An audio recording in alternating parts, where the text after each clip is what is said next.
Bismillahirrahmanirrahim. Assalamualaikum warahmatullahi wabarakatuh. Berbicara tentang pengelolaan zakat di Indonesia, tentunya tidak akan terlepas dari amanat Undang-Undang Dasar tahun 1945. Pada bagian agama, bab 11, pasal 29 disebutkan bahwa satu, negara berdasarkan atas ketuhanan yang Maha Esa. Dan yang kedua, negara menjamin kemerdekaan tiap-tiap penduduk untuk memeluk agamanya masing-masing dan untuk beribadah menurut agamanya dan kepercayaannya itu.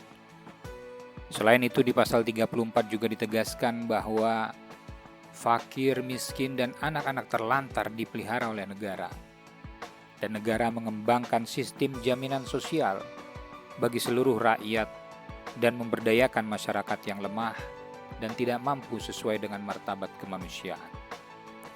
Dalam rangka menindaklanjuti amanat Undang-Undang Dasar 45 itulah, Presiden Republik Indonesia yang ketiga, Profesor Dr. B.J. Habibie, membuat dan menerapkan Undang-Undang Nomor 38 Tahun 1999 tentang pengelolaan zakat, yang kemudian disempurnakan lagi di zaman Presiden RI yang ke-6, yaitu Bapak Dr. Haji Susilo Bambang Yudhoyono atau dikenal dengan SBY, yaitu Undang-Undang Nomor 23 Tahun 2011, dan dibuatkan juga Peraturan Pemerintah Nomor 14 Tahun 2014 tentang pelaksanaan Undang-Undang Nomor 23 Tahun 2011 tentang pengelolaan zakat.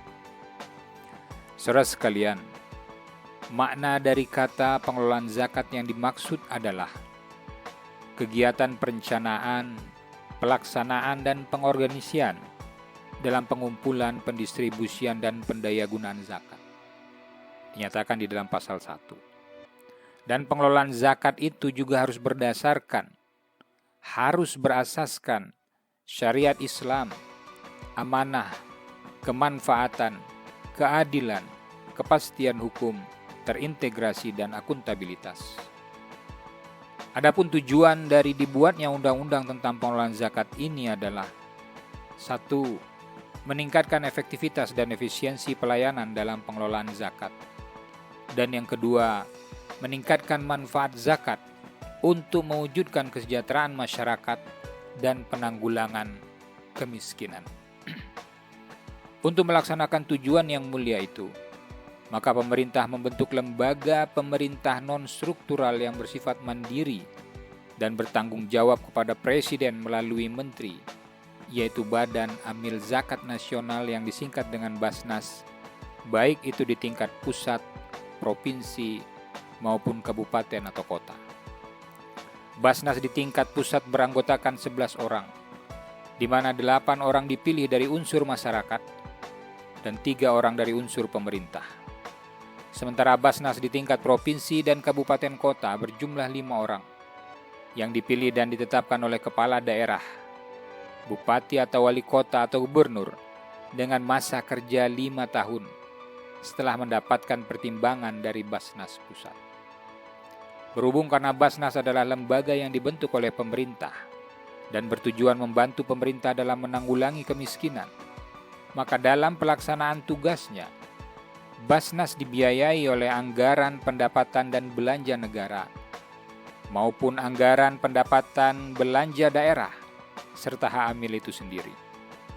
Pembiayaan Basnas dan penggunaan hak amil ini diatur lebih detail lagi pada Peraturan Pemerintah Nomor 14 Tahun 2014, di mana disebutkan pada pasal 67 dan 69 bahwa biaya operasional Basnas Provinsi dan Basnas Kabupaten atau Kota dibebankan kepada APBD yang meliputi hak keuangan pimpinan Basnas, biaya administrasi umum, dan biaya sosialisasi dan koordinasi Basnas. Ruang lingkup kewenangan pengumpulan zakat oleh Basnas melalui unit pengumpul zakat yang dibentuk, yaitu meliputi lembaga negara, kementerian atau lembaga pemerintahan non-kementerian, badan usaha milik negara atau daerah, perusahaan swasta nasional dan asing, perwakilan Republik Indonesia di luar negeri, masjid negara, masjid raya, dan masjid atau mushola lainnya, serta perguruan tinggi, sekolah, dan madrasah, kecamatan, dan kelurahan. Untuk membantu Basnas dalam pelaksanaan pengumpulan, pendistribusian dan pendayagunaan zakat yang memiliki ruang lingkup yang sangat luas ini, maka masyarakat dapat membentuk LAS, yaitu Lembaga Amil Zakat, di mana LAS itu harus mendapatkan izin dari menteri atau pejabat yang ditunjuk oleh menteri setelah memenuhi persyaratan tertentu.